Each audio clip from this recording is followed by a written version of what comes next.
Hey, yo, what's going on? Long time, no talk. Looking real scruffy. What's going on, everybody? Derek here, California Connect. Got my pup on the bed. We rearranged the bedroom, so it's looking a little different than usual. Uh, just wanted to hop on, kind of recap what I've been going through. It's been a while since I hopped on here. I can't remember the last time I did, but it was before my vacation. Me and the old lady went out to Hawaii for her friend's wedding. So we just got back the other day and kind of had to tap into work a little bit while I was out there to make sure that there was no hiccups on this second deal. Before I went out there, I had already gotten the deal under contract and already had it assigned to the end buyer. The end buyer had already put up his earnest money, and the tenant was removed. The seller had already gotten his tenant out. I thought that was going to be the main issue, but if you didn't watch the other video, the issue with that was that he didn't give me a heads up. Um, so the closing on the original contract was set for the 13th of September, but around the 30th of the last week of August is when he gave his tenant a 30-day notice. And he was saying that he would likely need a while because we were requiring that they move the furniture out as well. So me and the buyer were communicating, and we were kind of saying, "All right, let's set the closing for the 24th, which was last Friday, a few days ago." Um, but around the 8th, I know this because it was my birthday, the 8th of September. The seller calls me and says, "Hey, the tenant's going to be out either tomorrow or the next day." And I'm thinking, okay, kind of random, but cool. Let me round back with the buyer, see if we can make something happen. Around that time. And then I let the buyer know, and the buyer was like, "Well, I haven't. This is just so last minute. I haven't even started communicating with my lender to line up the funds to fund the deal."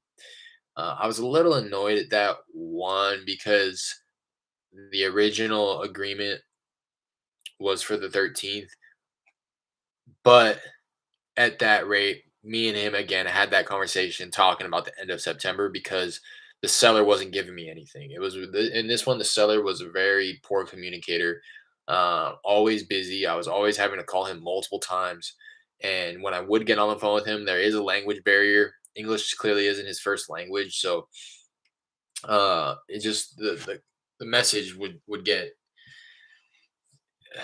messed up when we were trying to talk and um, I just don't think he had very good clear expectations. And that's something again that I'm wanting to work on every single time is just set clear expectations because to him, I think that he thought, all right, the tenant's out, let's close the deal. Whereas like, well, there's other things that need to happen. And had you given me a heads up that they would have been out a week or two ago, then we would have put everything in motion to get ready. Again, it's kind of something that I'm not able to really do other than communicate more effectively. But anyways, I'm out in Hawaii, and now they're talking about a property survey. So apparently, this property is on a meets and bounds survey system. It's how they are determining the property lines for certain lots or the real estate that you own. When driving the streets and you see those little people out there looking through the little what looks to be like a little telescope or something on the corner, that's what they're doing. They're surveying the property, they're determining where the property lines are, and there's multiple ways in which a property can be surveyed, or how it's, I guess, described in the survey. So in a meets and bounds, and this is going to become like a little bit educational, but I think it's really important. In a meets and bounds survey system, what they're doing is they're determining for the most part, a landmark so that it can be said, um, from this large oak tree on the corner of Main Street and Main Drive, this property line starts, you know, 30 feet west of this oak tree. So that's on a meets and bounds system, and that's how they're determining the property lines. But with that, over time, as insignificant as it may seem, the earth is shifting, right? So that oak tree that was exactly 30 feet from that property 10, 15 years ago may not be exactly 30 feet.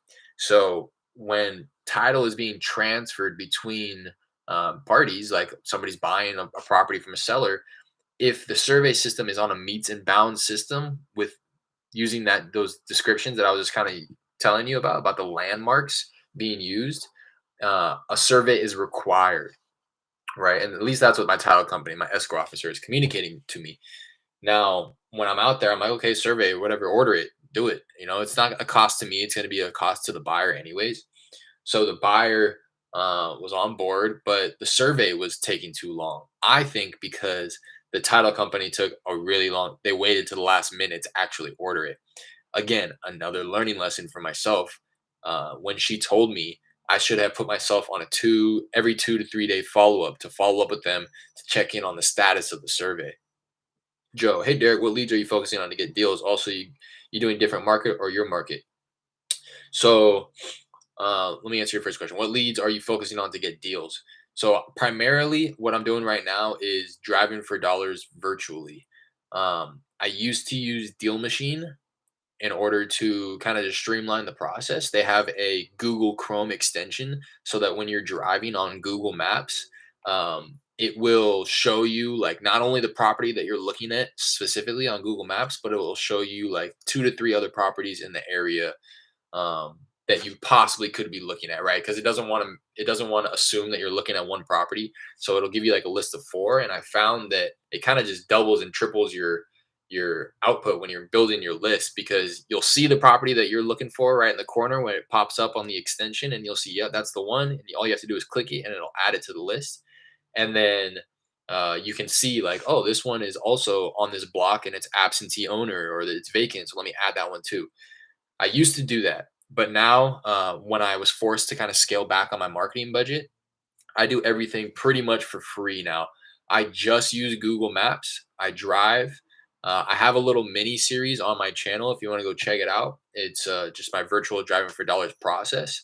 And that's pretty much what I do. I drive on Google Maps, look for distressed properties. I build my lists from within PropStream though. So that is going to cost you $100 a month. I was fortunate enough to win a year's subscription to it. So for me, it is free, but that does run you $100 a month. I fully intend on paying the $100 a month once my free subscription is up because it's extremely valuable. PropStream is, if not the number one, I would say it's probably the number one software that you need in order to do this. It allows you to run comps. It gives you property details. It gives you, outstanding mortgage balance to make sure that you can make a cash offer. Yeah, just so many things. So that's what I do. I build my list from within PropStream, and then I skip trace it using batch skip tracing, and then I upload it into my dialer. I use Mojo Dialer, and I cold call that list. So that's how I'm generating leads. And I also, every once in a while, I will pull a list just because I can cold call that list much faster than I can build it through driving for dollars, if that makes sense. Like I can pretty much call using the triple line dialer about 100 properties an hour. But I'm only able to really knock out like 15 to 30 properties an hour driving for dollars. So if I want to stay consistent on the dialer, I do have to pull lists. So I will pull some lists. And then your second question, are you doing different marketing or different market or your market? So I'm all virtual. I'm on the West Coast in California, and my market is virtual in Houston, Texas. So, kind of, I know a lot comes with that, but I really, I was fortunate enough to find this woman. I use this girl out there who has built her own business model around being a runner, quote unquote, property runner is what people refer to them as, and she does the things for me that I'm unable to do because I'm there, right? So she's gonna go to the property, take pictures. She's gonna go to the property, get a contract signed if I need it. She's gonna go to the property and host a cash buyer showing once I already have it under contract. So I'm fortunate enough again to have met that girl. I used to have another gentleman who did it, but we kind of fell out. I just, to be all in all honesty, I wasn't providing him enough work for him to stay busy out there. So it wasn't worth him like taking time off of his 9 to 5. But hope that answers your question. And if you have any other questions, keep dropping them. I appreciate them, and I love to be able to actually have a conversation with you back and forth as opposed to just talking to this computer by myself. Uh, but yeah, so with that second deal, the survey was a little late, so we had to reschedule the closing. We were supposed to close on the 24th, last Friday, 4 days ago. And they were saying the lender is okay with closing without the survey, but um, we just need to double check. They got back to me on Friday when the day it was supposed to close, and they said, "Yeah, the lender will close without the survey. So let's set up for Tuesday." So okay, that's today. Now the whole time, if you've watched other videos on this deal, the seller has this friend. His friend happens to be a retired real estate attorney.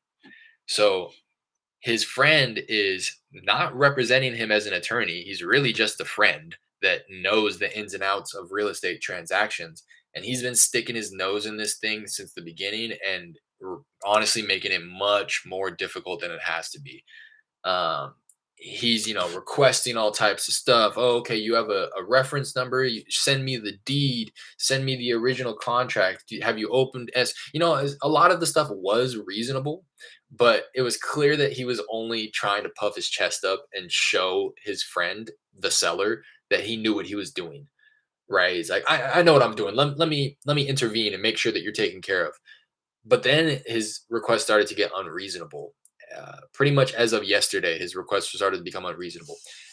Now, my seller has already communicated with the title company. We've confirmed that he was supposed to come in this morning at 8:30 in the morning to sign the documents. And all my escrow officer, the woman at the title company, was doing was reaching out to the seller via email to confirm that, hey, I'll see you on Tuesday at 8:30. Don't forget the keys, your ID, and the divorce decree, which was another thing. He was divorced in the past. So he has this certified divorce decree, which was issued by the judge in family court that says essentially, y- you as the seller retain full ownership of this property. You don't need the permission of your ex-wife to sell this. That's in a nutshell what that is saying. But the title company needs to record that so that they cover their own ass, so that they're not transferring title. I use PropStream to pull lists, but it's been very competitive for the past 3 months. Do you suggest I focus on driving for dollars or look into other markets? I'm in DMV. Yeah, so I mean, I know that's a common thing that pops up is the competitiveness. My question to you would be how how many property records are you pulling? Like how big is that list that you're calling through? How many times are you attempting these people? How many times are you calling through that list? And how often are you calling? What's the frequency? Are you calling 30 minutes a day, an hour a day, 2 hours a day, 5 hours a day, 5 days a week?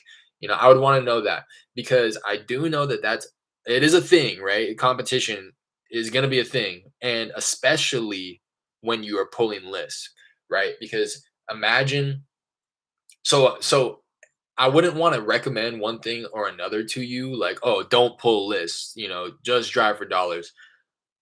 I've just found that it's worth my time because I have the time. I quit my job to do this full time. So I have nothing but time. So I'm able to drive for dollars for 2, 3 hours in the morning. And it's not going to cut into the time where I'm able to cold call or follow up with my leads. But if time is what is like you don't have enough of, then I would stick to pulling lists and calling. But also be honest with yourself, don't make an excuse like, oh, I don't have time, you know because what I would say, what I was getting ready to say is pulling a list from PropStream is going to be competitive regardless, right? Because you have to imagine there's only so many filters that you can use. There's only so many, criteria that you can set in pulling a list. And I can almost guarantee you that there are 100 other people in your market. I know DMV is a competitive market. It's more than 100 people. There are lots of people pulling pretty much the exact list that you're pulling and calling them. So, but not to say that that's not effective. I just think that you're going to have to do it at scale in order to get the type of response that it sounds like you're wanting, right? Because nobody wants to call through a list and just no, all you people calling me. You can tell And especially nowadays with myself, after because again, I still pull lists, but I also call my driving for dollars list. My driving for dollars list, I love calling that compared to any other list I pull because yeah, you'll still get those people, but they're few and far between. I'll tell you that much. It's made it a whole lot easier for me to hop on the dialer. I have much less fear and anxiety hopping on the dialer and calling the driving for dollars list, knowing that I'm going to get a lot more favorable responses. I get no's. Not to say that this driving for dollars list, everybody wants to sell. That's not the case. It's just that if I get 99 no's and one yes, out of those 99 no's, a small fraction of them are going to be, fuck you, stop calling me. All you people are the same. It's going to be very few people like that. Whereas that's likely going to be the majority of people when calling a list that you're just simply pulling. So yeah, driving for dollars list, absolutely. It's likely less competitive. Again, not to say that those people aren't popping up on other lists because they are. And you just got to think about it a little bit. Like it makes sense if I see that these people have a tarp over their roof, they have garbage in their front yard and broken down cars in their driveway. What are the odds that that person's falling behind on their mortgage? Or what are the odds that those people aren't paying their property taxes? Probably pretty high. So the the likelihood of those people also popping up on a pre-foreclosure list or a tax delinquent list is pretty high too. So again, not to say that those people aren't on those lists, but yeah, calling a driving for dollars list is a whole lot more, I don't want to say fun, but yeah, it's a lot easier in my opinion, mentally easy. But yeah, you got to be honest with yourself. What do you have time to do? Because I'll be honest, once I start bringing in a little bit more money, I will probably steer away from driving for dollars because I want to just spend all my time on the dialer. I have time. I was calling about 500 people a week. Yeah, with prop stream, and I go through it about 3 times. Yep, I'd call my list 3 times too. I think I'll focus on the driver dollars. Give it a try, man. Give it a try. I think you'll find what I find in that it's just easier. It's easier to call that list, man. I'll pull up my dialer and I'll look like, all right, let me see if first and foremost, my main priority is can I call one of my driving for dollars lists?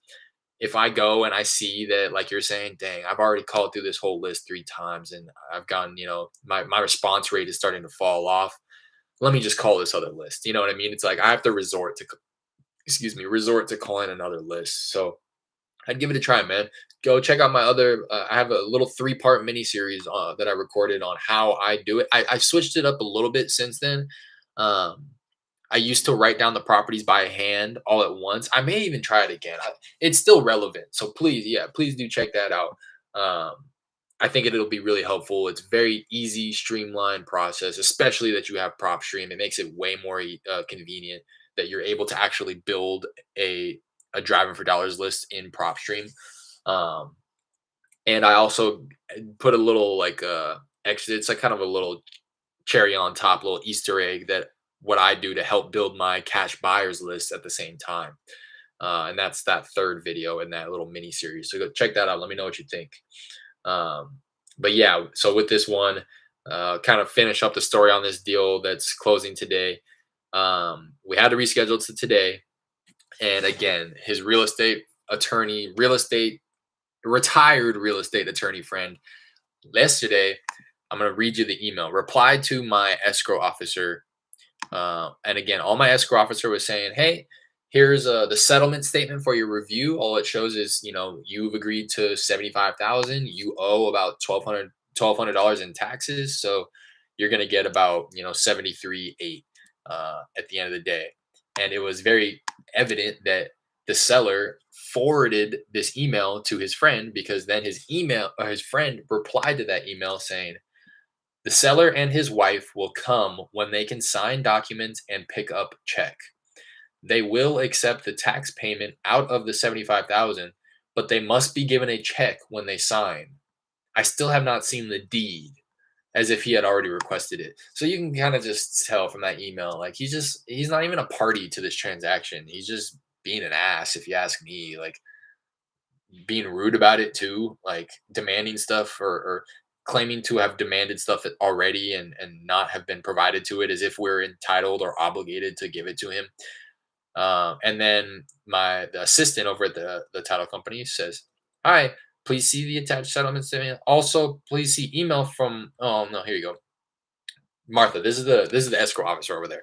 She says there is a lender involved which requires review of all signed documents prior to releasing funds. Therefore, we will not be able to provide a check at the signing table. I have multiple signings tomorrow and need to confirm signing time to avoid throwing off all other clients scheduled. And I appreciated that because she's a boss over there and she's not gonna let like for me, I read that and I was like, no, no, no, like because I'm kind of desperate for these deals, right? Like I can't just be. I have this conversation with my girl all the time. Like I can't wait until I have so many deals in the pipeline where somebody starts giving me a hard time, and I can just say, you know what, it's not worth it. Like I don't think I'm the right fit, and just back out of the deal because I don't need it. But right now I'm desperate, right? Like I need these deals to close to get paid. And she's kind of like intervening and being that voice of authority for me, which I really appreciated because she's saying, no, you're not going to get a check when you sign. Essentially, what his friend, his real estate attorney friend, is saying is bring a bag of cash to the table. And once he signs his part on the documents, I want you to give him that cash. It's like, no, no, no, that's not how it's working. I'm leveraging, I'm speaking as if I'm the buyer because essentially I am for all intents and purposes on the contract. But my end buyer, my cash buyer, I can speak on behalf of him when I say this because I know that this is how he feels. He's saying, "No, I'm leveraging this. I'm using hard money. This isn't going to be my cash. It will be cash. You will get paid, but the lender isn't going to just write you a check without you signing the documents first." And I'll tell you why. Because worst case scenario, they put up the money, they fund the deal, and then the seller doesn't sign, right? Because that's what would need to happen for him to get paid right when he signs. The money would have already had to have been in escrow, which means that the lender would have already had to fund the deal and put that 75,000 into escrow. And again, worst case scenario is they fund the deal, they submit 75,000, it's being held in escrow, and then the seller just never signs. And then the seller also doesn't sign a release of money, earnest money or the money in escrow. And now the hard money lender just has $75,000 sitting in escrow that they can't get. So they need the seller to do their part. That's what it comes down to is do you want to sell your house or not? If you do, this is how it's going to happen.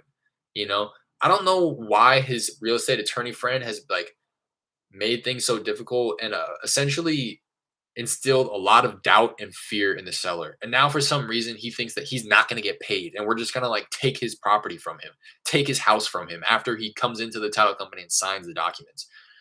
So it came down to it and I had to call him and explain that to him.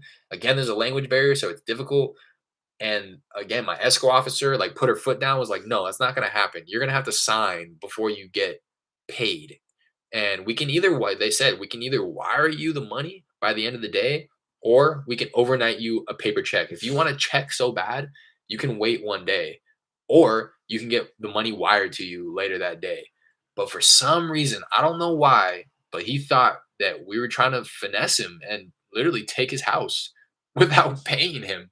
And I get it. Don't get me wrong. I get it. I get all of that. But this is stuff that should have been discussed before he signed the agreement. That's how I always felt. Anytime his friend butted in and started saying this, that, and the third, it took everything in me to not say, why didn't you bring this up before we signed?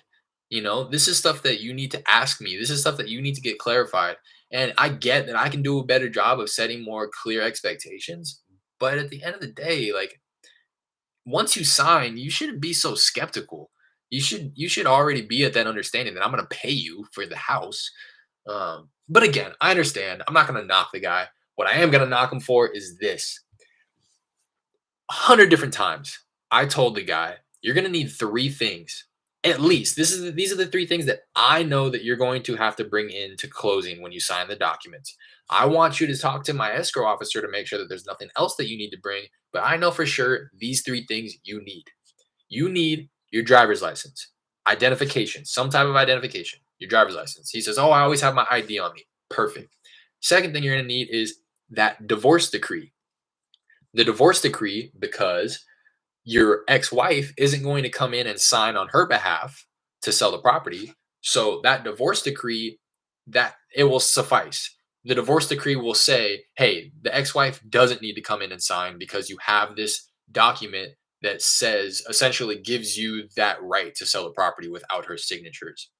And third thing, you need a copy of the house key. You need a key to hand over to the person who will then be the owner of the property. Joe, is your marketing only cold calling? And how do you deal with putting in a lot of work but no results either with marketing? My marketing only cold calling? Yes. Right now it is only cold calling. I used to do text. So I'm gonna I don't know. I'm on the fence about getting back into text because I know pretty much the big players are on their way out with text because of the new TCPA, rules and regulations. They're cracking down on unsolicited texts and cold calls, but more so with text, I think that people are becoming fearful of. So I don't know if I'm gonna get into it. I might just to give it a run once I build my marketing budget a little bit sometime soon here. But for now, right now, all I'm doing is cold calling. Yes, strictly driving for dollars, building my list, cold calling, following up with my leads, and doing it all virtually. Getting the contract signed virtually, sending out my runner who I have boots on the ground, paying her to go take pictures, building a little cute marketing piece, property profile that shows all the pictures on a Google Drive link, gives all the property details. And then when it comes to disposition of that, I am emailing my email list, my buyers. I have about 1,000 on my buyers list. I use Gmass for that. G as in Google Mass, like mass email, MASS, Gmass.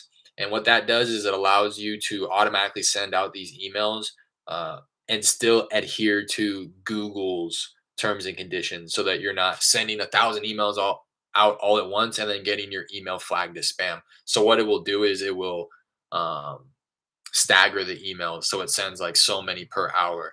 I do that. I post to Facebook Marketplace. I post to roughly 20 Facebook investor groups in my market, and then I post it to Craigslist. And I will text a few of my buyers who have had actual conversations with that 1,000 on my email list. Some of them are just people who are, hey, put me on your buyers list, or me reaching out, hey, can I put you on the buyers list? But we haven't really had a real conversation. But I do have a handful of people who I've had an actual phone conversation with who I know, like, hey, this property is probably going to be pretty good for them. Let me shoot them a text. Only like, again, a handful of those. But how do I deal with putting in a lot of work but no result? That's a great question. For me, I quit my job. I put my back against the wall and I didn't give myself any other option. Um, yeah, I mean, if it had to work, there was no alternative for me. So not to say that it was like all daisies and roses, because it wasn't. I'm still stressing. You know what I mean? I mean, I've closed one deal. The one deal netted me 6,000. That allowed me to take a little nice vacation, pay rent for a month, cover my groceries and stuff, but pretty much back down to zero on that. So this $8,000 deal that I'm closing today will help me out a lot and be able to propel me forward. But yeah, man, it's just for me, I didn't quit my job to do this.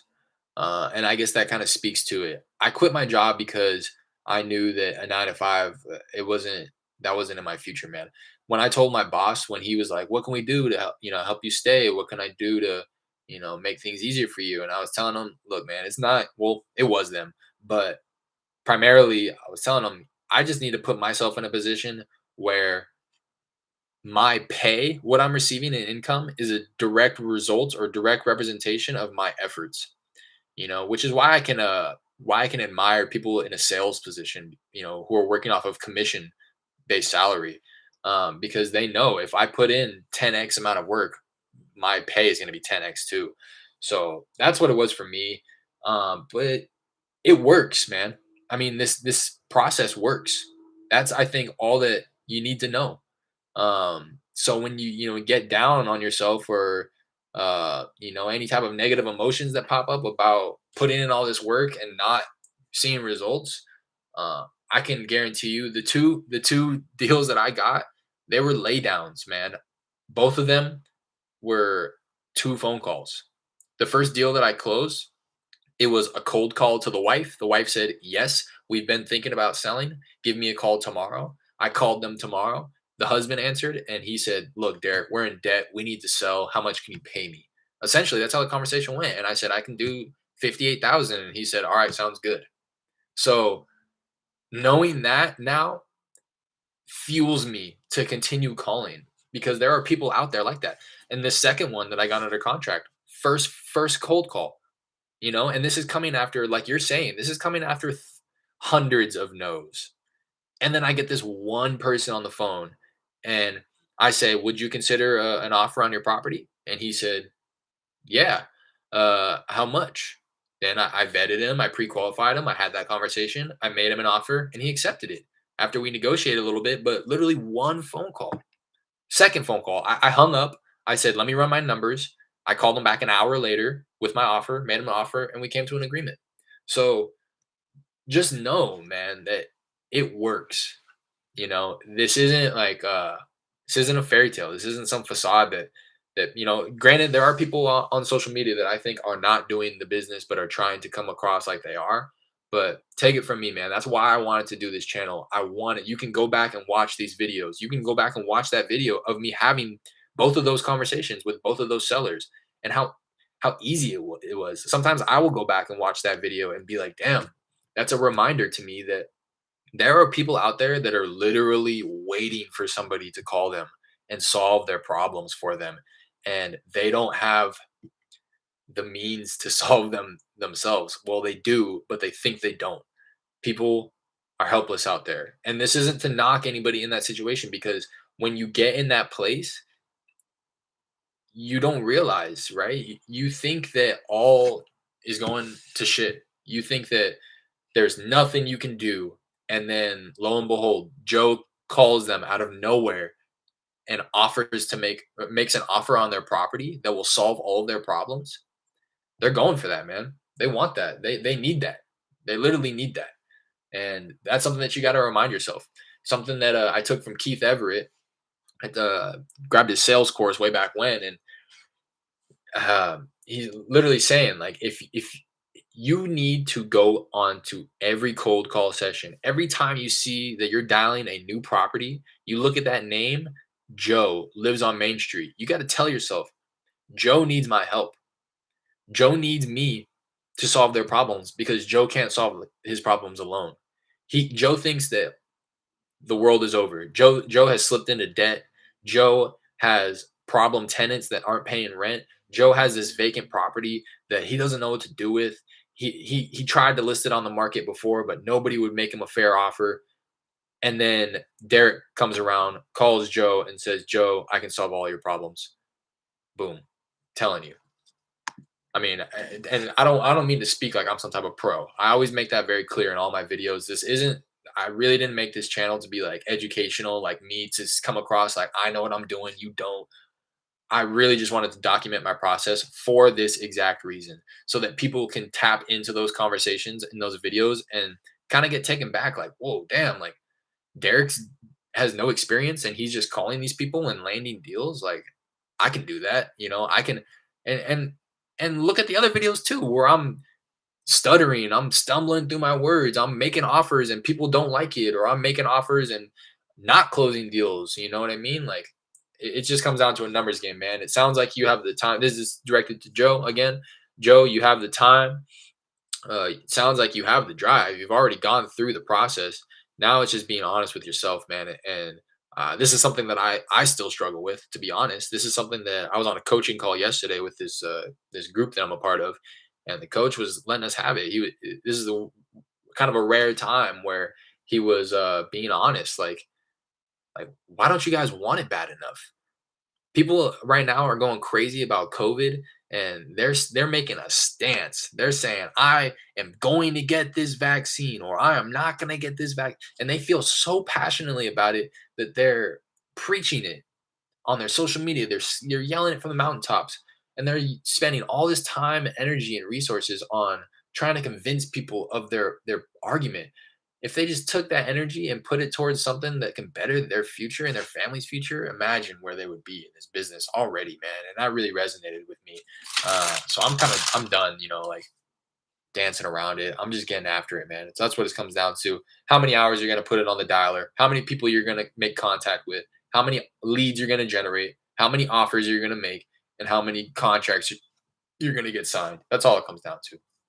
But to finish my story on this deal, I know it's been a long-winded story, but I appreciate everybody who's tapping in. I see the visitors are going up and down, and I really do appreciate you, Joe, for asking these questions. It makes this whole video a lot more interactive and more really more.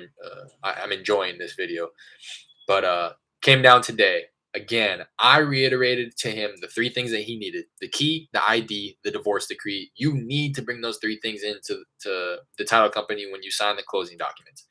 I told him so many times because the buyer was getting on me about that so many times. Jay Lep, congrats. Thank you. Thank you so much, man. I appreciate that. Hold your congratulations though, and I'll tell you why. So today he was scheduled to go in at 8:30 a.m., which was 6:30 a.m. my time. I got up at 5:30, got my little morning routine in to make sure that I was sitting by my phone in case there was any problems with the title company. I didn't hear anything, which was cool. I was like, all right, everything went according to plan. I was just, I didn't want to assume that things were going wrong.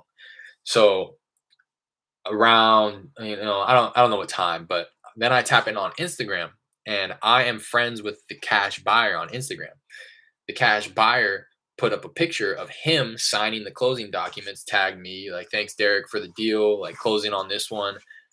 And I was like, all right, cool. Like that means the seller already signed, the buyer's signing, it's all happening, right? So me and the buyer go back on Instagram, back and forth a little bit, and he goes, "Has the seller when is the seller supposed to sign?" And I was like, "I thought he already signed." I call this. I'm panicking now. I call the seller. Hey, I just wanted to check everything, make sure everything went smooth this morning. And he's like, "Yeah, yeah, everything went smooth." Um, I'm not going to get into the whole paper check thing, but that was a hiccup because for some reason his real estate attorney friend was demanding that he get a paper check, but that wasn't going to happen. Um, he gave him his options. You can either get it wired to you, which will get to you by the end of the day, or you can get a paper check, but it's going to get overnighted to you, so it'll get there next business day. So I kind of use that as an excuse as to like why I was calling him. Really, I was just calling to make sure that he didn't flake. So I called him and I was like, "Hey, just wanted to make sure everything was going smooth and you figured out how you were going to get paid." And he's like, "Yeah, yeah, we went in there. I talked with Martha, which is the escrow officer. They're going to wire me the money. She said it'll be here around 2 p.m. today." And I was like, "All right, cool." Click. Go back to my Instagram, between my DMs, between my cash buyers. Cash buyers like, "Yeah, he came in, but he forgot the key." Oh my God. SMH, shake my head, bro. Are you kidding me? Of all the times. And I don't want to paint the picture of the seller being a bad person, but I would bet big money that he did it on purpose. Because again, for some reason, he has this fear of me, or the end buyer rather, not paying him for his property. So it was a little bit of an insurance policy for him. I'm not going to bring the key in and hand over the key to my property until I get paid. I'm going to go hide it at the property. Like, what, man? So I call the seller. Hey, I heard that you forgot the key. And again, I'm being kind of rude about it. It's like, how many times did I have to tell you? I heard that you forgot the key. He's like, yeah, yeah, yeah. I dropped it off at the house. I was like, okay, like where at the house? Because this isn't his house again. This is his a rental property for him. So it's just a vacant property at this point. And the buyer has already expressed concern that, oh well, is everything locked up? I don't want anybody getting into this vacant house now because people are watching him move things out. Now people know it's vacant. Thanks, Derek. Of course, Joe. I appreciate you tapping in. But yeah, now so the buyer has expressed concern already. Make sure everything's locked up. And so I get on the phone with the seller. Where is this key? And he's like, oh, it's on the back. It's next to the back door, not the front door, the back door. He made it very clear it was the back door, thankfully. Um, if and he's like, it's underneath some bricks. And I was like, you're gonna have to be a little bit more specific than that, man. I'm not going on an Easter egg hunt to get inside this house. And so I was like, okay, if I'm looking at the door, where is it? And he's like, I said, is it on the left side or right side? He says the left side. I said, okay, it's gonna be under some bricks. And he's like, yes. I said, okay, is it just under the bricks? He says, it's in a bag under the bricks. I was like, okay, man, I'm gonna try to find it. I'm gonna let you know if I can. I run back with my buyer, and I feel horrible, man. At this point, it's like I I feel like the asshole because I'm the liaison. I'm the facilitator of this whole deal. So if something goes wrong on either end, it's my fault, and I have to take responsibility. So I was like, all right, I guess he left the key at the house. He says it's at the back door. If you're facing the back door, it's under a brick on the left side of the steps. All my buyer says is fuck. Okay. And I'm thinking that's what I'm thinking too. Like, fuck, man, are you kidding me? Like, that's all he had to do was come with the key. And I said, yeah, like, I'm so sorry about that. I couldn't have told him any more times that he needed it. I said, that's my fault. Let me know if you have any trouble finding it. He says, okay, I'll get it figured out. Thanks, bro. So I feel horrible, but that's where I'm at right now. And I want to also be clear that I have not gotten paid for this deal yet. Uh, I'm this is something that I did on the first deal, and this is something that I want to make common practice for myself is I never want it to become about me getting paid. Uh, I know that I deserve to get paid, but until everybody else is taken care of, that's when I get paid. And that's like a personal thing.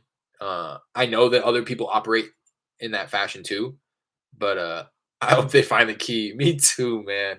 Oh my, you have no idea.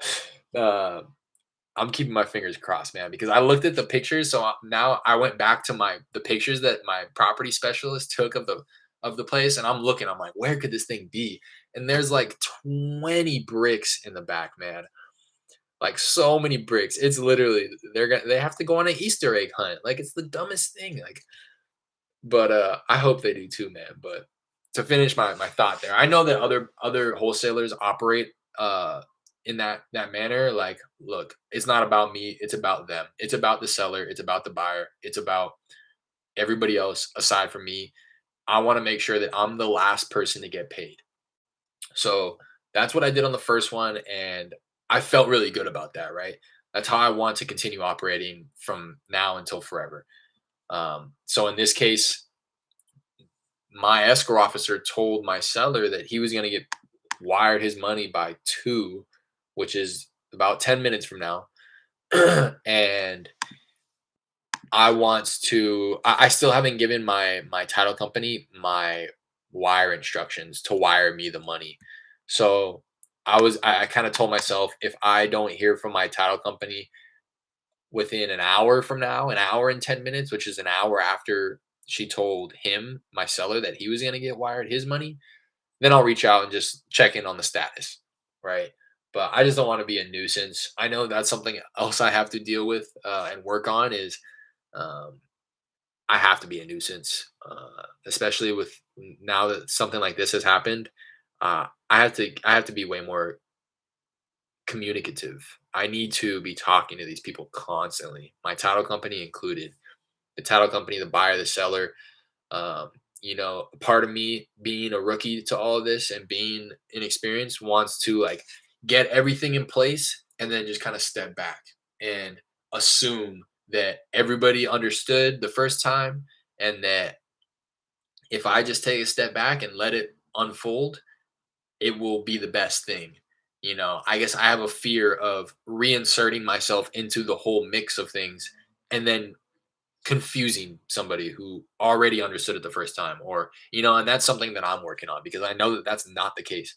What I need to be doing is tapping in every 3 to 5 days with every single party involved, making sure that they're on the same page, even if it is a 1-minute phone call saying, hey, just wanted to make sure that X was happening. Just wanted to make sure that Y was still happening. Did you have any questions about X or Y? No. All right, cool. I'll reach out in a few days just to make sure that everything's everything's happening the way it's supposed to.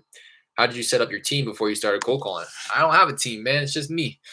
Um, so they're just me, no team. Are you referring to like the title company and stuff? Because that's definitely a team. You're right. I couldn't do any of this without the title company and without my property specialist. Assuming that that's what you're asking about, I'll kind of answer regarding that. So it was me just I guess well, okay, I want to make it clear too. I used to have a partner, so it was the both of us cold calling and kind of tackling this head on.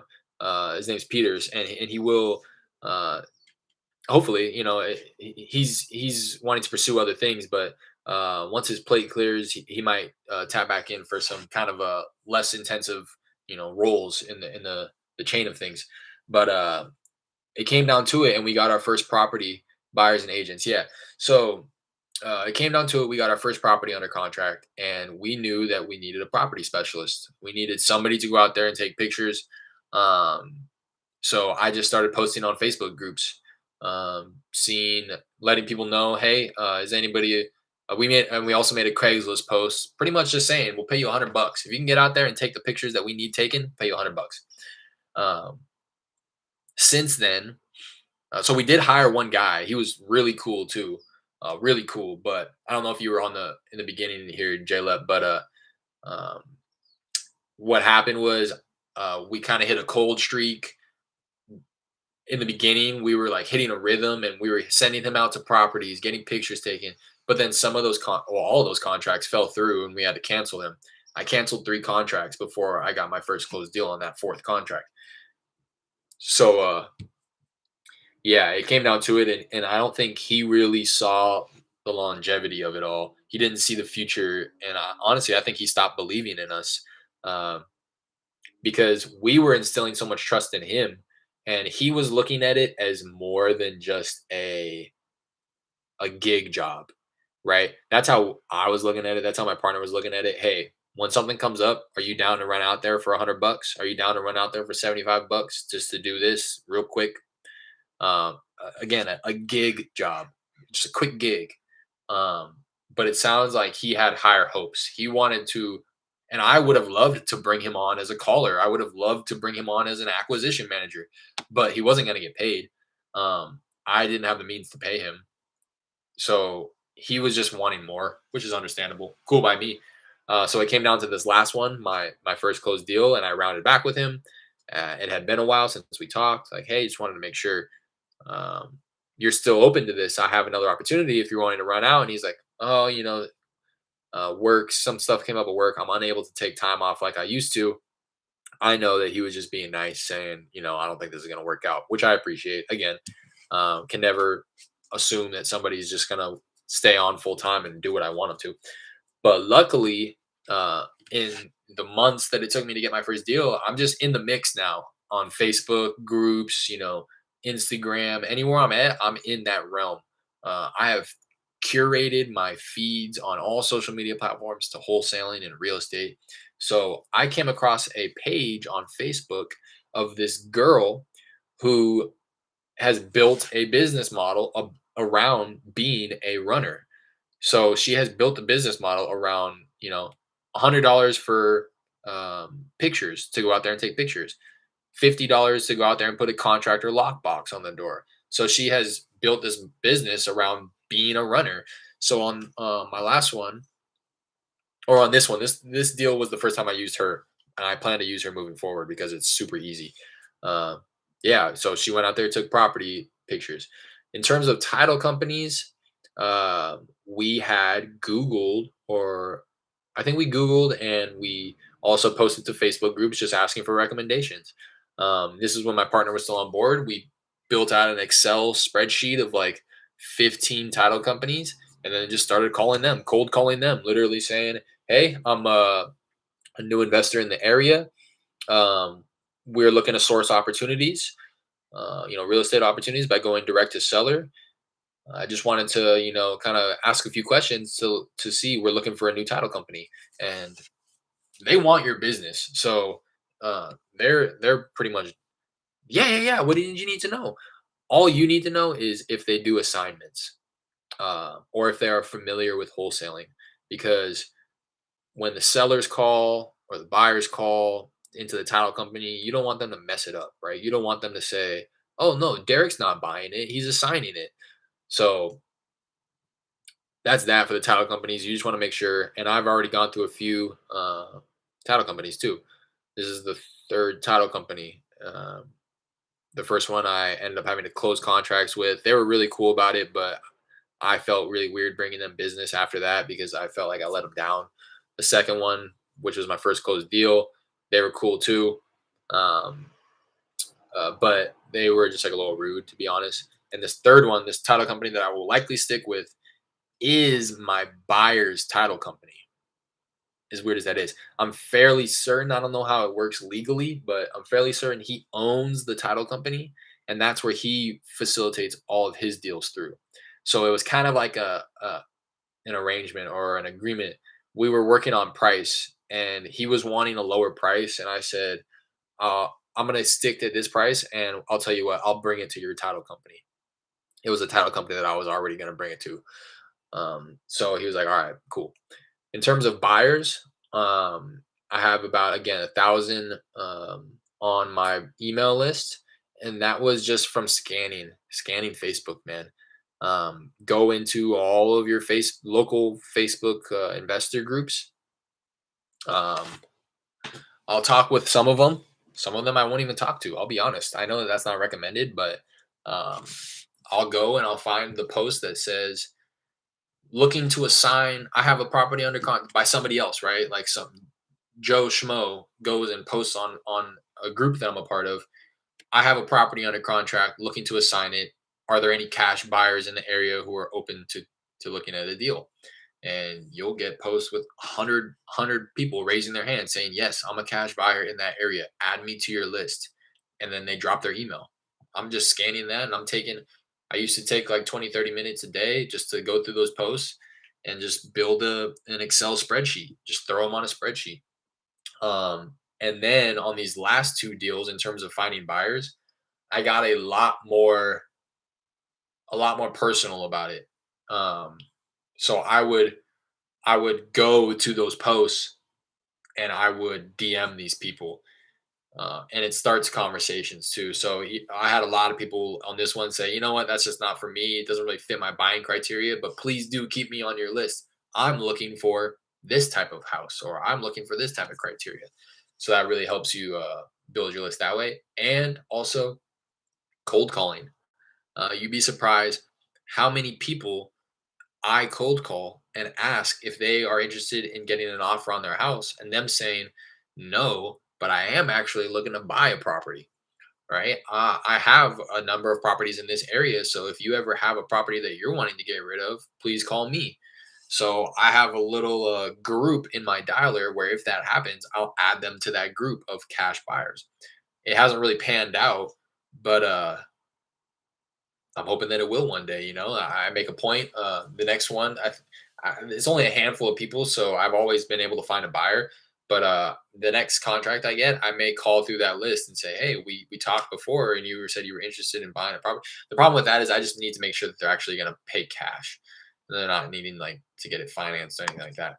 And also, the last way that I find buyers is something that I mentioned earlier. It's in my driving for dollars process. So when I'm driving for dollars, I am kind of pre-qualifying the houses, the properties that I'm putting on my list. So I'm building my list in PropStream, but before I actually add them to my list, I'm searching the address in PropStream, and I'm determining, is there going to be enough motivation here? So if I come across a property and under linked properties, I can see that they own 20 properties and they were all purchased in the same area around the same time 2 years ago. That's a cash buyer. That's not a motivated seller. That's a cash buyer.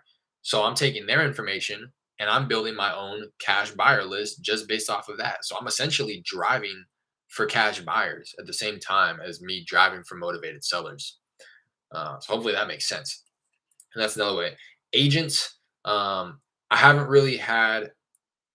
I've had poor agents, um, but I haven't really. It hasn't come to fruition with an agent relationship. I do have agents that I am referring leads to, but none of those leads have actually turned into anything. I have one agent who I will continue throwing my leads to exclusively because he seems like a really good guy. He's a pastor, and he is about his business. He's tailored his whole social feed to real estate as marketing himself as an agent, and he has followed up with some of the leads that I've sent through. Again, just nothing has really gone through all the way. So with that, the way I found agents was you get this is a nugget right here. If you're still on here, JLeb, there are if you have a Facebook account, you get 5,000 friends max on your Facebook account. So they won't let you go to 5,001, 5,000 max. So that's why you'll see sometimes people will say like, I just cleaned my friends list. All that means is they were at their max, and then they went through and determined 100 people who they don't even know who they are, and they're deleting them. So what I did was, uh, primarily with agents, would go into. I'm still hearing your answers are very helpful. Cool. This one I'm telling you is a nugget. If there's anything that you remember this. You need to max out your friends list on Facebook. You have to. If you don't have 5,000 friends on Facebook, you're missing out on opportunity. And that was something that I learned way long time ago when I was in digital marketing. But right away, get 5,000 friends. Make sure that they are friends that you will benefit you. So for me, again, this is the way that I did it. I went and I found agents, contractors, cash buyers, but primarily agents because they're easy. It's easier to determine that they're an agent because again, they're tailoring their social profile to marketing themselves. So you'll see an agent on Facebook and you'll be like, "Oh, that's an agent." Whereas cash buyers, some of the, like it seems like the first cash buyer on my first deal, he didn't have anything about real estate on his Facebook profile.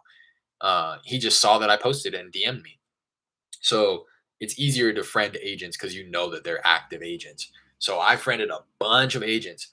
And then it came down to it, and I needed on one of the deals that fell through, it was an owner occupied property. So they were needing to find a property to buy with the proceeds of this sale and ended up falling through. And I'll tell you why. Uh, what I did then was I just simply posted to my own Facebook wall and I said, "Hey, I have some is there anybody who's willing to act as the buyer's agent for a family that I have here?" And I almost want to pull it up and see how many comments I got. I want to say I got 50 comments saying, "Yeah, yeah, I'll help," because agents are just kind of desperate for deals too, or not desperate, but anybody's going to jump at that opportunity. What, you have a referral that you don't have anybody to help? And then I just went with the first one. The first one, I called her. We hit it off. She was cool. She knew what I was doing, but I think that she ruined that deal for me, and I'll tell you why. She ended up starting to have conversations with the owners, and this is what was going to happen. I was going to have to buy the property. I was going to have to put in a post possession agreement, which states that the owners could stay in the property for 30 days and they would get paid. And I'm sure you've kind of, if you're familiar with this, it's called either a seller holdback or a escrow holdback. Let's say $100,000 was the agreement for me to buy their house. I'll say, yeah, I'll pay you 100,000, but if you plan on staying in the property for another 30 days, I'm gonna pay you 70,000 at the time of closing. I'm gonna do that so that you can take that 70,000 and you can buy a new place because you need that money to buy a new place. Once you buy a new place and you get everything moved out, then I'll give you the rest of the 30,000 on that $100,000 that we agreed to. So that's what was needing to happen. There's a lot of moving parts, and I need an agent's assistance not only to help them relocate, but to kind of smooth the waters because all of this, there's a lot of moving parts. So that agent, she ended up saying stuff like, "Oh, you know, Derek's in California, right?" They were like, no, I didn't know he was halfway across the country." And she was like, "Oh, okay." And again, I wasn't on these phone calls, but she was letting me know that this is what was happening. The agent, after the fact, she was like, "Yeah, the sellers got kind of spooked when I told them you were from California," and I was like, "Yeah, well, I would have too. I wish you wouldn't have said that." And she also said things like, yeah, just want to make it clear, like Derek probably is going to make some money here. There's profit to be made, which I made clear. I make that clear every time. Like I have to carve out something for profit. I'm running a business. I'm not doing this for charity, and they always understand that. But when it comes from somebody else, it's like kind of a third party opinion where it seems like unbiased. And if they're going to come in and say, "Yo, Derek's going to make money off of you, right?" And they're like, "Yeah, but I mean, now they're second guessing." So they backed out. That was a horrible agent relationship. I cut ties with her. I never referred her any more business. Because that deal fell through for that reason specifically. And then the agent that I'm referring business to now, I just went back through that same post. So that post is literally what did my pretty much curated my entire agent database. Was simply, I'll reiterate the process. I just went through a bunch of groups in my market. I friend requested as many people as possible. And I'll be honest, I'm still not at 5,000 friends. I'm at like 4,200, 4,300. And then when it came down to me needing an agent, I just simply posted to my own wall because I'm already friends with these people and let them come to me. So now when that realtor kind of ruined that one for me, I just went back to that same post and I started going through it again and DMing those people. Hey, I'm going through an old post of mine. I saw that you're an active agent in the area. I'm looking for somebody that I can start referring some retail leads to, and I let them know. Quite often when I'm cold calling, I do come across people who are interested in selling, but their property is in really good condition, or they might have just finished renovations themselves, or they have other property that they're wanting to sell but not at a discount, and they are willing to list it on the market. And quite often they don't have any representation. So are you open to me kind of just alley-ooping you and referring you these leads? And what are they going to say? No, like, of course. So I kind of, before doing that, try my best to have a conversation with them, vet these agents to make sure that I'm not going to be wasting leads. Because if they're not going to follow up with these leads, I need to be giving them to somebody who is.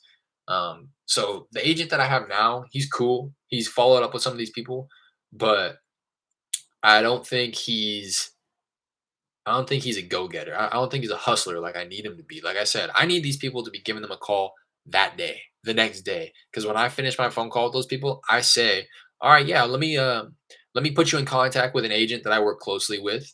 He'll be giving you a call within the next 24 to 48 hours, and he'll explain your options to you so that you at least have options and you know what your options are." And again, if he doesn't call within those 24 to 48 hours, we've already lost credibility.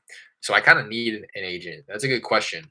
Um, an agent is something that I don't feel like I've really honed in on and found that one go-to person. But I know once I start taking deals down and start maybe relisting them, like wholesale deals, relisting properties on the market, I'm gonna need an agent. So hopefully I can expand my horizons when I actually need an agent. Right now having an agent is like the cherry on top, right? So that I can start referring these deals to, and I guess I'll make that clear too. I don't use an agent for anything. When it comes to like valuation, I do all my own comps, which I would recommend. I don't think that an agent is really necessary, to be honest. um, I don't see why, unless it's a situation like that where it's like owner occupied and they need an agent to help them move. That's the only time I've ever really looped an agent in. Uh, and again, I say it's the cherry on top just because it maximizes your income. At least that's what I hope that that's what it's going to do for me one day, because I know that that's what it does for the pros, right? The people who are doing multiple deals a month, they also have these retail leads that they know a cash buyer isn't going a cash sale isn't going to work for them. So they refer it to the realtor. And those aren't popping all the time, but every once in a while, one of those will get listed and one of them will close and you'll get a little kickback. So that's what's going on with that. I'm trying to think of anybody else on my team, and I really don't think I have anybody. Because that's my process. That's my entire process in a nutshell. I drive for dollars on Google Maps. I build my list in PropStream. I skip trace using batch skip tracing. I import them into my dialer using Mojo Dialer. I cold call them. I run comps on PropStream and Redfin. I like Redfin. Um, but PropStream usually does a trick. I only use Redfin in case the data isn't fully updated on PropStream, because PropStream does take a little bit to get the information from the county. So sometimes Redfin is a little bit more up to date. That's why I kind of like to cross reference Redfin when I have the time. But if I'm just running comps while I'm on the phone, I'll just use PropStream. It's really good. Um, Come to an agreement over the phone after whatever type of negotiation. I use Hello Sign. I'll put that in the hello sign. I use that for my e-signatures. Um, I don't know what to think of Hello Sign. I haven't used anything else. Um, I used Hello Sign in the beginning because it was cheaper than the others, but now I think I'm kind of realizing that why. It's just kind of like little things. I mean nitpicky when it comes down to it, but you get like five templates. So I have like my purchase and sale agreement, my assignment agreement, my addendum in case I have to make any changes to the purchase and sale agreement, um, my cancellation agreement, and I have another purchase and sale agreement, which is the actual state.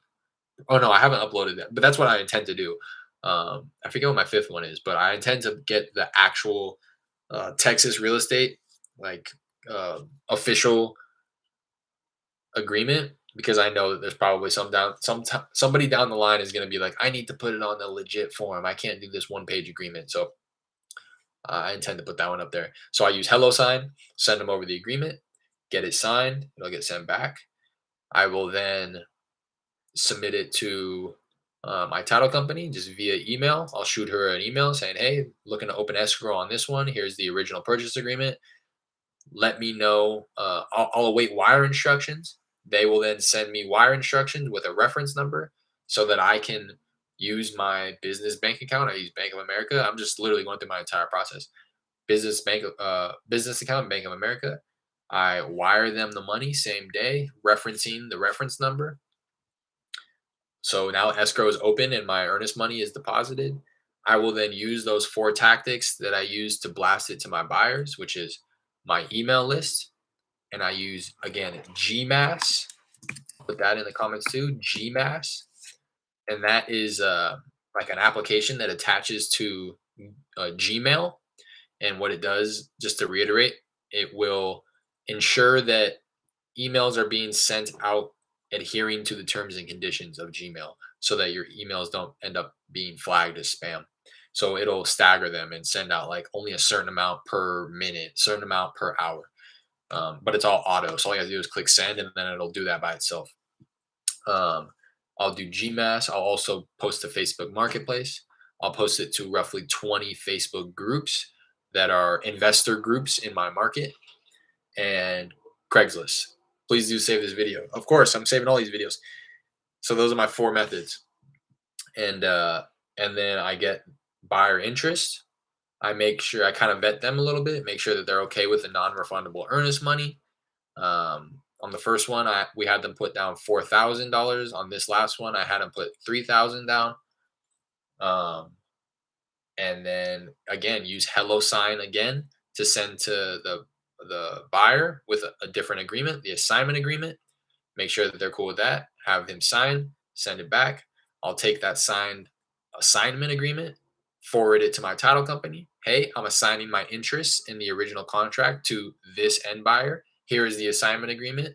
Um, and I just ensure, should they be referencing that same reference number when wiring their earnest money? Yes. Okay, boom. Let me know when they receive their earnest money, which they always will. The title company will issue a receipt of earnest money out to all the parties just to put everybody on notice saying, hey, the buyer submitted his earnest money and we received it. That way I can say, all right, cool. Now I don't have to worry about the buyer backing out, or at least if he does back out, I have his earnest money because it's non-refundable. Then I will round back with my property specialist. I don't know if I skipped over that, but the property specialist goes out, takes pictures. I'll build a little property profile. um, after I get the signed agreement. So I'll reach out to my property specialist. Hey, I have this property under contract. I have scheduled a time with the seller where it's cool with him or her that you you know, go out to the property to take pictures.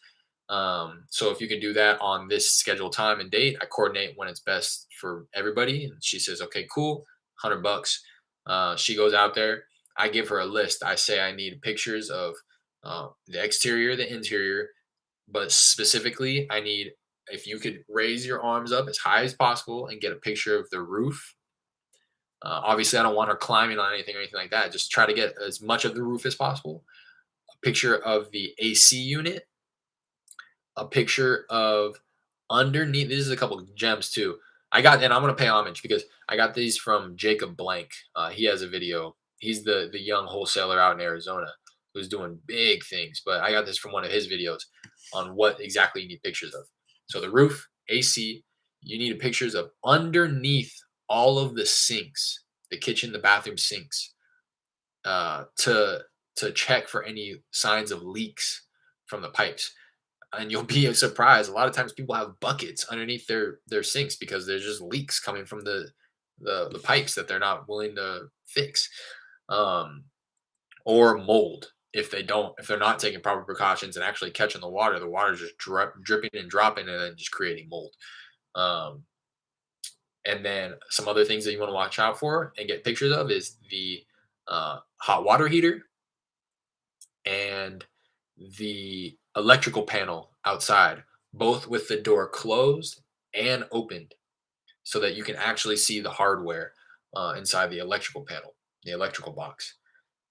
And then I take all that, I create a little property profile, meaning just like a picture of the front of the house.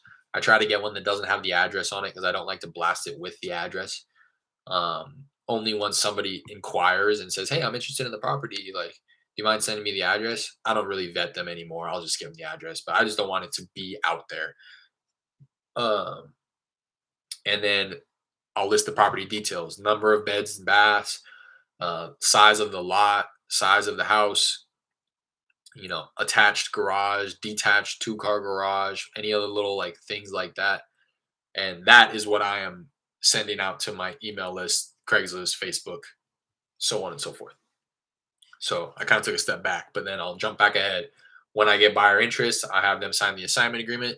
I'll send it to my title company, and then it's just the waiting game. Then I just need to. This is the part that I need to get better at, which is communicating to everybody and setting expectations. I need to be communicating with the title company. Okay, boom, you have everything, right? All right, the property's vacant. So that's the problem is the sell on both my deals. The properties weren't vacant, and we were needing to get the tenants out. The first one, I had to do cash for keys. The second one, he got the tenant out, but it was just poor communication. So once that happens, like, all right, tenants out, boom. All right, let me round back with the title company and line up the money. Get to the title company, let the buyer know, and that's on this deal. What I should have done was the title, gone to the buyer and said the tenant's out. How quickly can you get your lender on board? And what I also needed to have done was go to my title company and say the tenant's out, the buyer's trying to get his lender on board ASAP. How quickly can we get that property survey ordered? So that's something that I'm uncomfortable with, like really advising you on is like the steps while it's in escrow, because I know that there are a handful, way more things that can pop up in that little time period that I'm unfamiliar with. So in this case, in this deal, it was something that I was seen for the first time, which was a divorce. So my seller was divorced 20 years ago, but when he bought the property, he bought it when he was married with his ex-wife. So he was needing to bring in the divorce decree, which pretty much gave him permission to sell without her consent. Um, so that was something that I learned on this one was the divorce decree. Seems fairly easy, especially in this case. It didn't even sound like it would have been an issue if she needed to have signed off on anything. It sounds like they pretty much ended on good terms. Um, but and then the property survey. I don't know if you were on here earlier, Jaleb, but the survey was pretty much required on this one because it was on a meets and bounds survey description. So if you're not familiar with surveys, there's a number of ways that a property can be described. What's the best way to say this? There's a number of different survey descriptions. Um, Let me see. I think the most common survey description.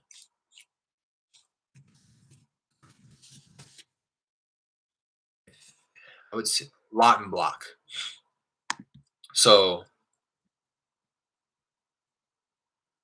I think that's most common. Um, Meets and bounds, government survey, and lot and block. Lot and block is probably what you're most familiar with, which is like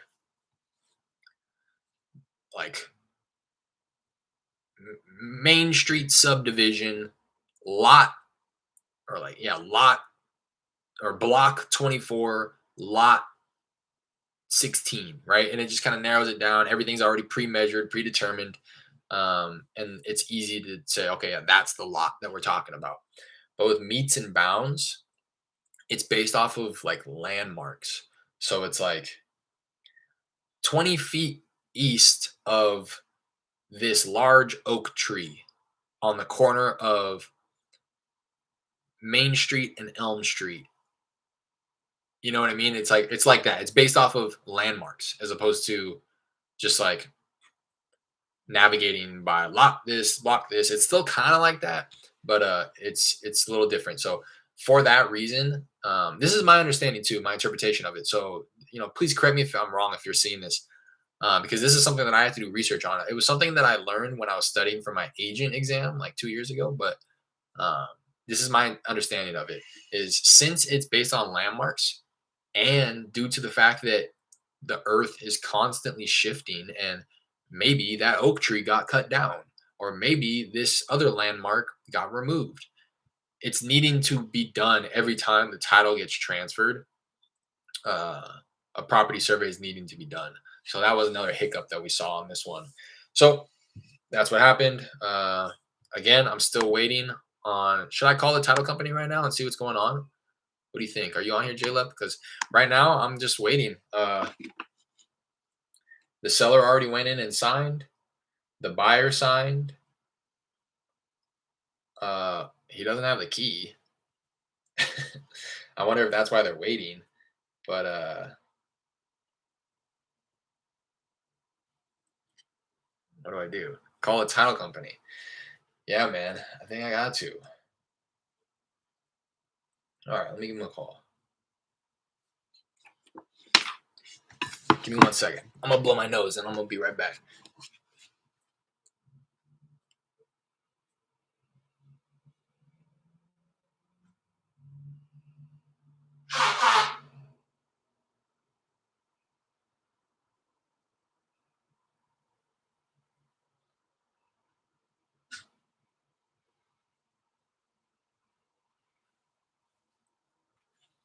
All right.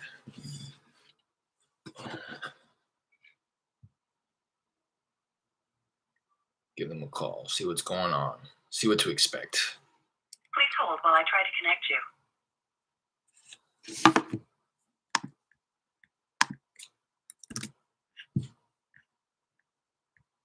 Citizen Title, good afternoon. Yari speaking. How can I help you? Hi there. This is Derek. Am I speaking with Martha? Yeah, may I ask who's calling, Mr. Derek? Yeah. Regarding, what exactly? This one's on 1019 Bertrand.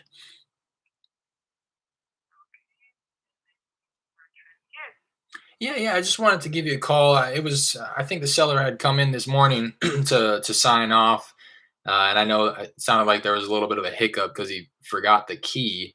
Um, but I just wanted to round back, make sure everything else went smoothly, and to see one if there's anything else that you need, and two just kind of looking for estimated timeline on when you think the lender would fund the deal. All right. Well, I believe that we are waiting for one more signature. No, I believe everything's good to go. The only thing we need the keys are in the property. So Yeah. Okay. the keys